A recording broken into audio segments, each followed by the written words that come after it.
Hola, ¿qué tal audiencia? Mi nombre es Artemio Salazar y soy el conductor del tren. Un día más les doy la bienvenida a este su programa, El Maquinista Historias de Terror. Así que prepárense un café, pónganse los audífonos y disfruten este relato.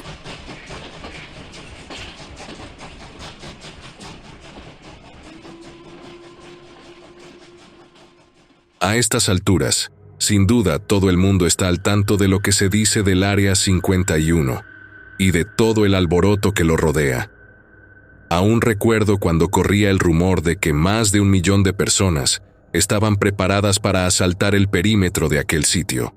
Debería ser interesante, pero seamos honestos por un segundo. Dudo que eso suceda. E incluso si así fuera, aunque por algún ridículo milagro lograran abrumar al ejército más poderoso de la Tierra e infiltrarse en una base ultrasecreta, no creo que estuvieran precisamente entusiasmados con los resultados. Lo diré sin rodeos. El Área 51 es una pista falsa. Es una distracción, y prácticamente siempre lo ha sido. A estas alturas, no hay nada más allá que arena, científicos solitarios y un lago con mucha costra. Piénsenlo. Si el Área 51 es uno de los sitios secretos más secretos del mundo, ¿por qué todo el mundo lo sabe? ¿Qué secreto puede tener un secreto si todo el mundo lo conoce? Por el amor de Dios, incluso Obama reconoció su existencia hace un tiempo. De eso se trata. Quieren que se distraigan para que no busquen los otros sitios. Pero ¿por qué confiar en mi palabra? ¿Quién soy yo de todos modos? Solo un plebeyo de Internet que decidió sacar provecho de una tendencia para tener algo de influencia, y quizás un poco de eso. Puede que yo sea así ahora, pero en el pasado fui una persona de especial interés para el gobierno de los Estados Unidos. La mayoría de la gente me conocía como Mr. Blue. No es mi nombre real, pero es más fácil de pronunciar. Yo solía ser piloto. Lo fui durante muchos años y disfruté cada segundo. Te digo que no hay nada como volar por los cielos y romper la barrera del sonido por primera vez. Puede que te cagues un poco en los pantalones, pero en realidad es parte de la experiencia. Ahora bien, por desgracia, el tipo de trabajo que hacía era más que alto secreto, y por razones de seguridad, no puedo entrar en más detalles sobre lo que hacía en realidad o para quién trabajaba. Un día, estaba en una misión de reconocimiento clasificada en una zona en la que no debería haber estado. Me disculpo por los detalles vagos de ciertas cosas, pero tienes que entender que lo que estoy a punto de contarte es más que alto secreto. Me matarían 10 veces por decir una palabra de esto, así que espero que eso no suceda. De todos modos, la misión iba según lo planeado, cuando de repente mis instrumentos empezaron a funcionar como locos en el tablero. La presión del aire dentro de la cabina se desplomó, y los indicadores de velocidad y consumo de combustible parecían estar jugando al ping-pong entre ellos. Todo empezó a vibrar como un loco, y mis alarmas estallaron en una sinfonía de irritación. Lo siguiente que recuerdo es que vi una luz brillante pasar volando a mi lado a una velocidad infernal. La onda expansiva que produjo fue tan violenta que destrozó el casco de mi nave. En una fracción de segundo, pasé de volar tranquilamente a recuperar la conciencia mientras caía de cabeza al suelo a velocidad terminal. Conseguí abrir el paracaídas antes de estrellarme, pero cuando toqué tierra, casi deseé no haberlo hecho. Allí me esperaba un séquito de al menos 2 docenas de hombres con trajes de camuflaje y máscaras de invierno. Todos me apuntaban con sus armas y gritaban en un idioma que reconocí como inglés. Hice todo lo posible por calmarlos y parecer inofensivo, pero eso no impidió que me esposaran y me llevaran a rastras a uno de sus vehículos blindados. Comenzaron a alejarse y me di cuenta de la verdadera gravedad de la situación. No me iban a salvar. La gente para la que trabajaba nunca me lo había dicho, pero siempre se supo que, si alguna vez te capturaban, tenías que arreglártelas solo. Con eso en mente, no tenía ningún incentivo real para mantener la boca cerrada una vez que comenzaron a interrogarme. Puede parecer cobarde, pero no estaba dispuesto a ser brutalmente torturado por un exaliado que nunca vendría a rescatarme.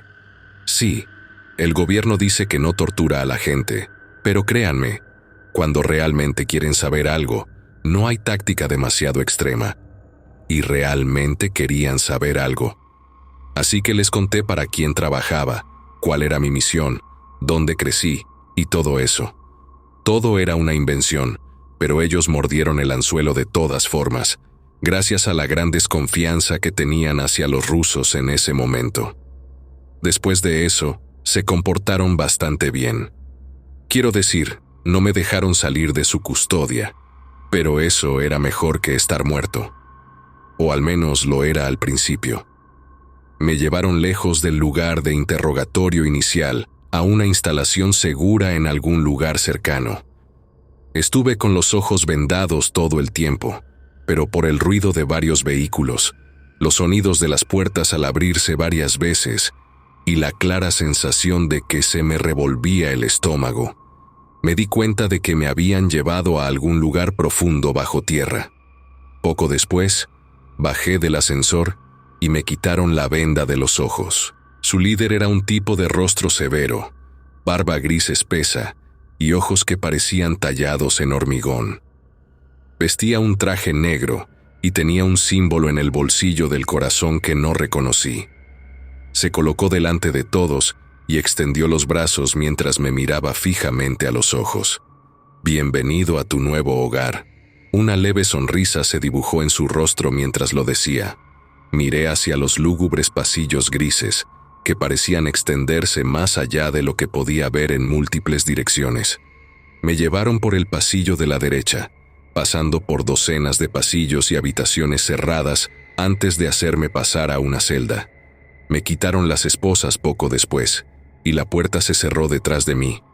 El mismo hombre que me había dado la bienvenida a la instalación se acercó a la ventana y presionó el botón del intercomunicador. «Agradecemos su cooperación, señor Blue. No creo que haya ninguna razón por la que el tiempo que pasemos juntos tenga que ser hostil. Le pido disculpas por todo esto, pero debe comprender que se trata de una precaución necesaria que debemos tomar. Espero que lo entienda». Me tomé un momento y luego le respondí asintiendo. «Maravilloso. Pronto te enviaremos la cena. Si necesitas algo, avísale a uno de los guardias que están afuera de tu habitación». Y con eso, él y su pequeño séquito se dieron la vuelta y caminaron por el pasillo. Esa fue mi primera noche en la instalación que finalmente llegué a conocer como FES.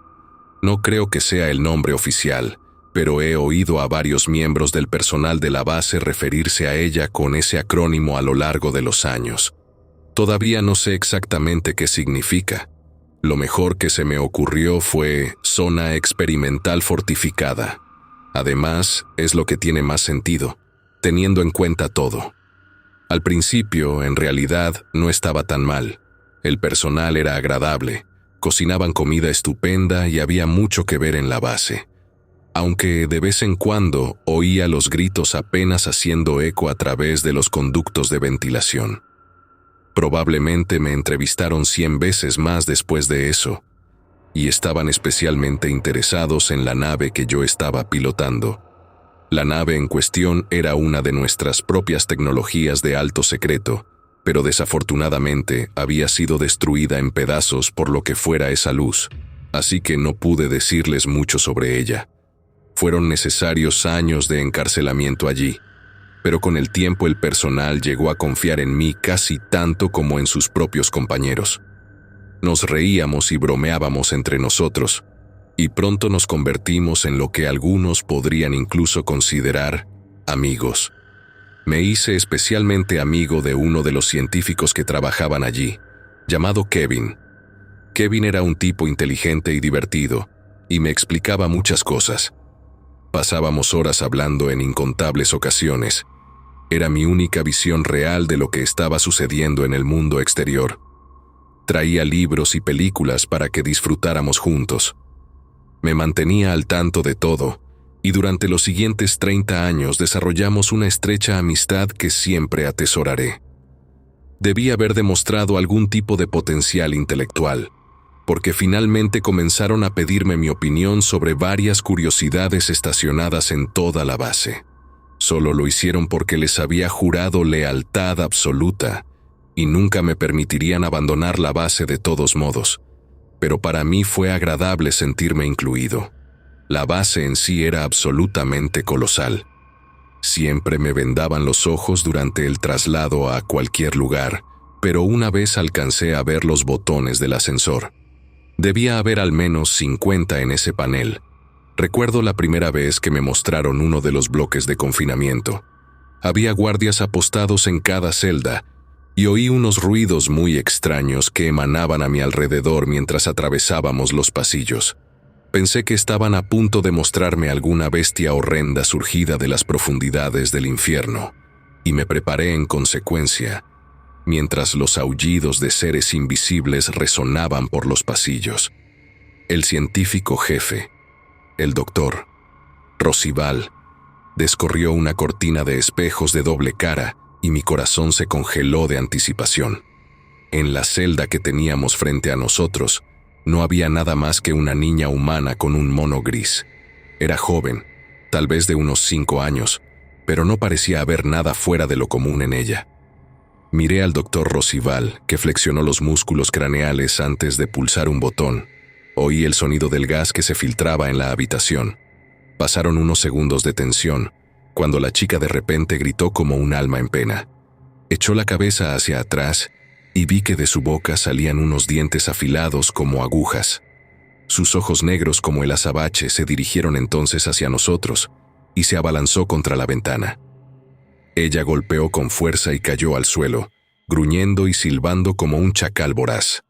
El doctor Rosival entonces presionó el botón nuevamente, cortando el gas y planteando una pregunta. ¿Alguna vez has visto algo parecido, señor Blue? Lo único que pude hacer fue sacudir la cabeza lentamente, mientras observaba a la joven niña demonio, acechando al otro lado del cristal. La encontraron en el bosque, a las afueras de Whitehorse, con un hombre recién destripado. Ella se lo estaba comiendo y no parecía afectada por las temperaturas bajo cero. De repente sentí ganas de vomitar, pero no dije nada. Solo miré a la niña inusualmente espantosa. ¿Qué demonios era ella? Hizo una pausa en su entusiasta monólogo y se limpió el vapor de las gafas. Me quedé sentado, contento de dejarlo continuar, ya que me parecía fascinante que pudiera saber tanto. Desafortunadamente, nunca me dijeron nada más sobre ella, y dudo que el personal supiera mucho más de todos modos. Vinieron a mostrarme muchas cosas muy extrañas a lo largo de los años. Un primate gigante de pelo marrón anaranjado que caminaba erguido y parecía responder a los movimientos faciales. Un ser con forma humanoide que solo era detectable mediante equipo infrarrojo. Un pecho dorado que mataba instantáneamente a todo lo que lo tocaba. Una criatura de 3 metros de alto envuelta en enredaderas que emitía rayos de radiación y se camuflaba en entornos con un camuflaje perfecto. Un pez monstruoso de al menos 25 metros de largo, congelado en nitrógeno. Varias criaturas aborrecibles que supongo fueron el resultado de una manipulación genética implacable. Nunca había visto nada parecido. Todas las monstruosidades que allí se albergaban y los secretos que se escondían en sus posesiones. También me pidieron consejos sobre un fenómeno paradójico que les había afectado. Me dijeron que durante décadas se habían producido cientos de casos de desapariciones humanas sin resolver que parecían desafiar toda explicación. Se encontraban niños pequeños en bordes de acantilados a los que no habrían podido llegar, mientras que se descubría a personas mayores y frágiles a decenas de kilómetros de donde habían sido vistas por última vez, solo unas horas después. Sin embargo, la mayoría de ellos nunca eran encontrados. Casi podía ver el miedo que brotaba de sus ojos mientras relataban caso tras caso los incidentes registrados, y estaba claro, aunque no lo dijeran, que no tenían idea de cuál era la causa.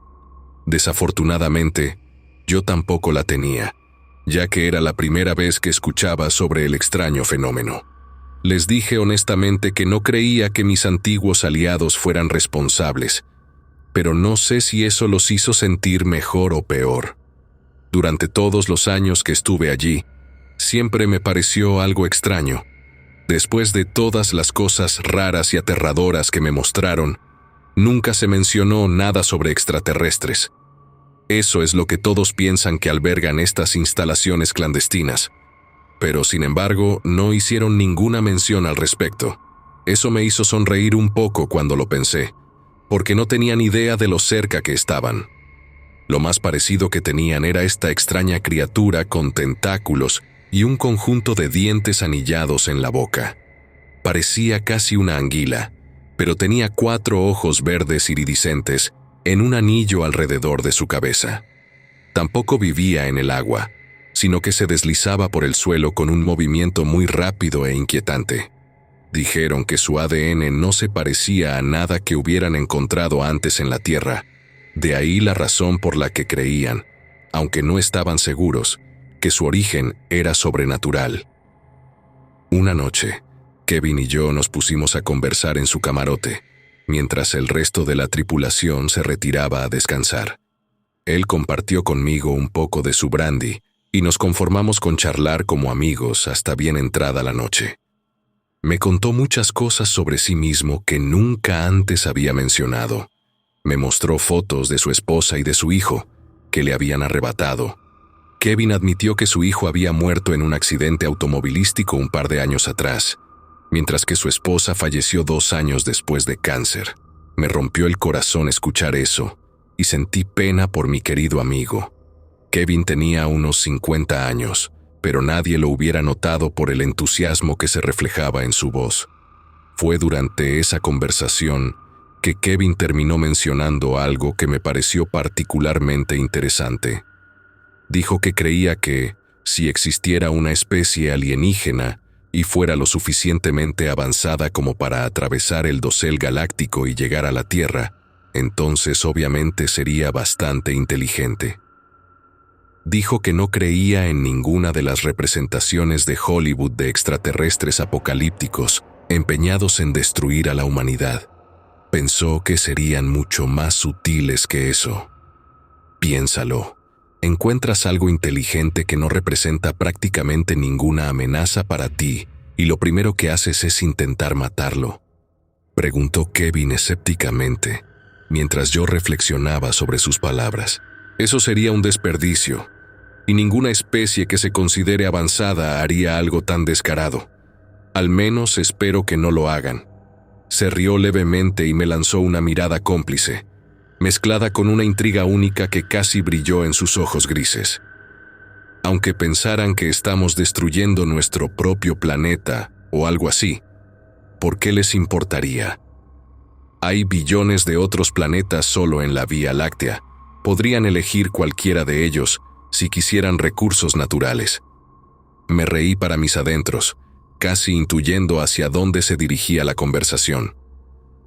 No son los planetas lo que buscan, respondí. Kevin se emocionó y me señaló con el dedo mientras su rostro se iluminaba. Exactamente, querrían estudiarnos, aprender cómo operamos, cómo nos organizamos y cómo vivimos. Los movimientos de la mano de Kevin se volvieron excéntricos y vi que su credencial de acceso se movía alrededor de su cuello. Bebió otro sorbo de brandy y continuó. Probablemente aprenderían más sobre nosotros de lo que nosotros sabemos sobre nosotros mismos. Quiero decir, suponiendo que tienen que ser más inteligentes, podrían aprender de cerca, entender cómo funcionan los humanos. No tendrían necesidad de derramar sangre cuando podrían simplemente integrarse discretamente en la cultura humana. Sin duda han dominado el arte de alterar su biología para disfrazarse de humanos. Quiero decir, eso no es nada comparado con la tecnología que usaron para llegar aquí, ¿sabes? Dijo Kevin. Los extraterrestres no son señores de la guerra.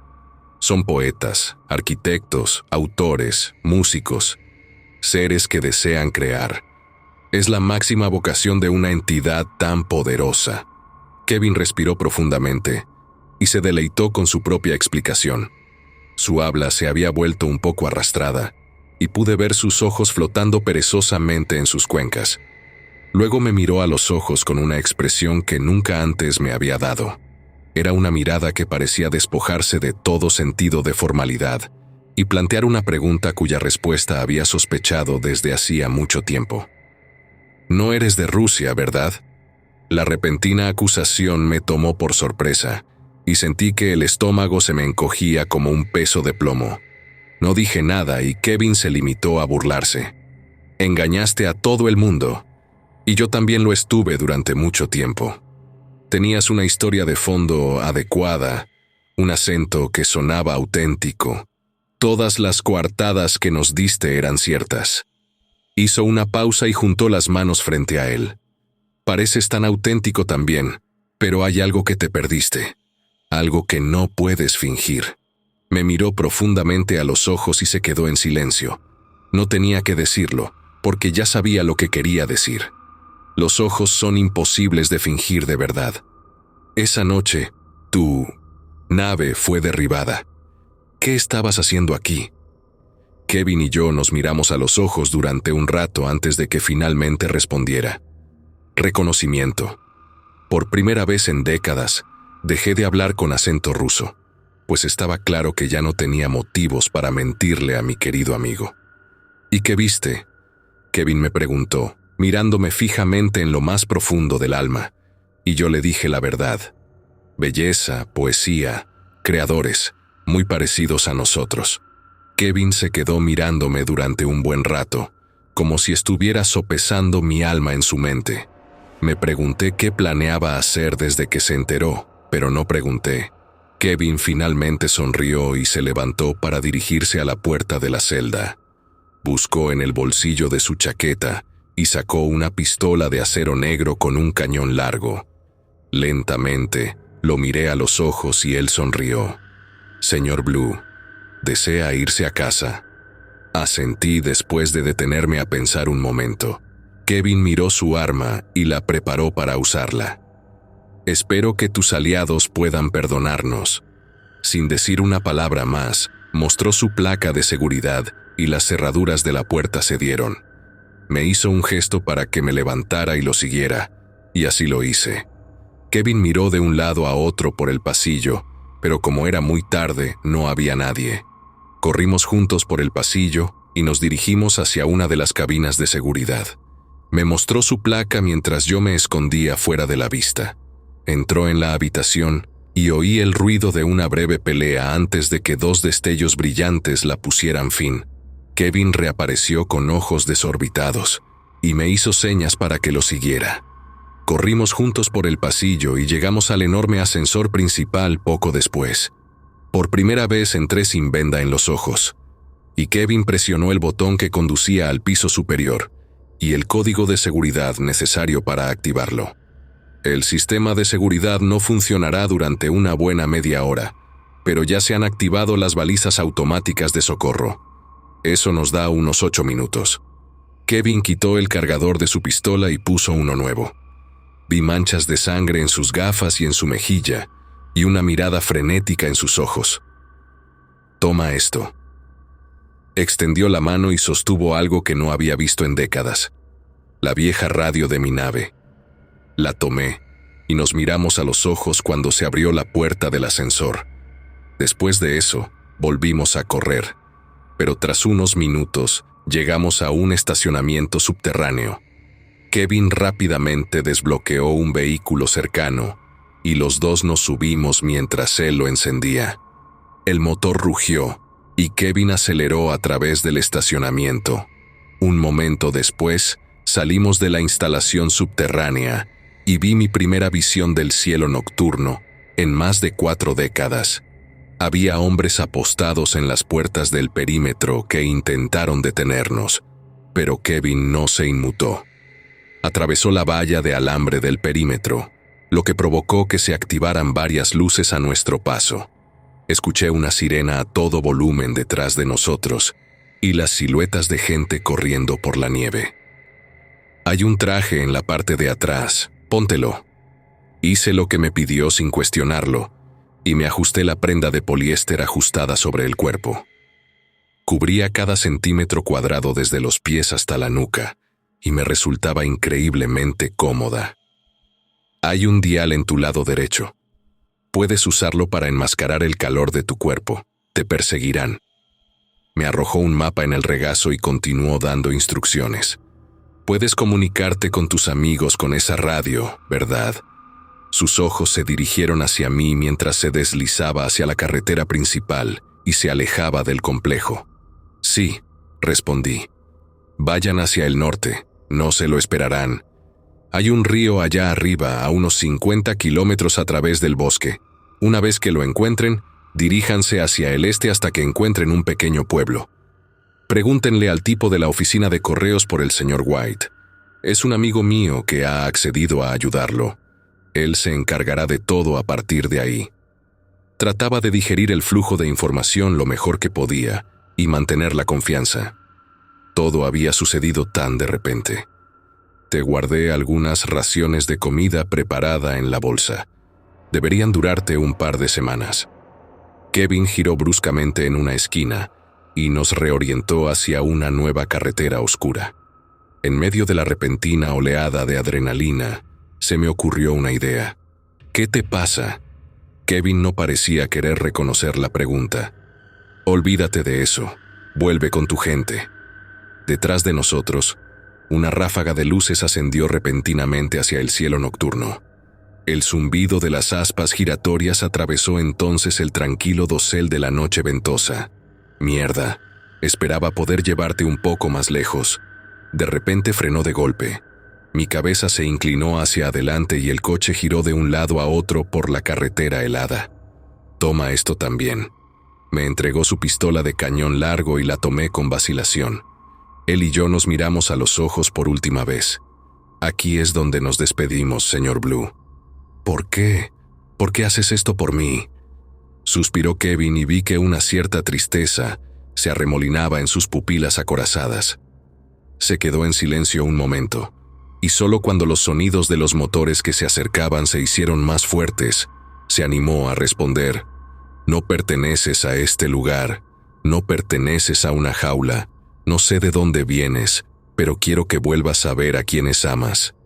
Sus ojos comenzaron a lagrimear y sacudió su cuello antes de mirarme a los ojos una última vez. Espero que no pienses en nosotros como captores o secuestradores. Espero que nos veas como te ves a ti mismo. Solo espero que puedas entender.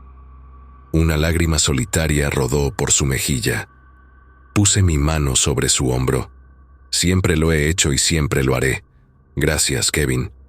Entonces le tendí la mano y él la agarró fuerte mientras compartíamos un último momento, antes de aventurarme en la ventisca. El viaje a partir de entonces fue largo y arduo, y pasé semanas caminando con dificultad por la nieve y los bosques helados.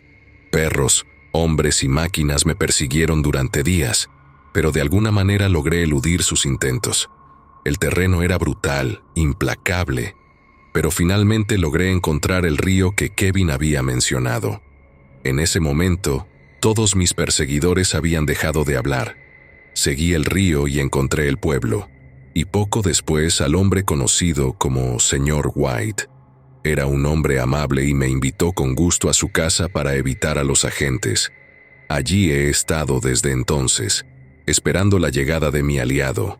Se quedaron atónitos al volver a saber de mí, pero no tanto como yo cuando me enteré de que la radio seguía funcionando.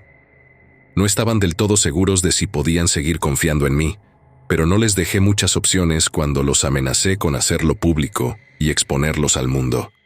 Al final aceptaron, pero admitieron que pasarían meses antes de que pudieran comunicarse conmigo.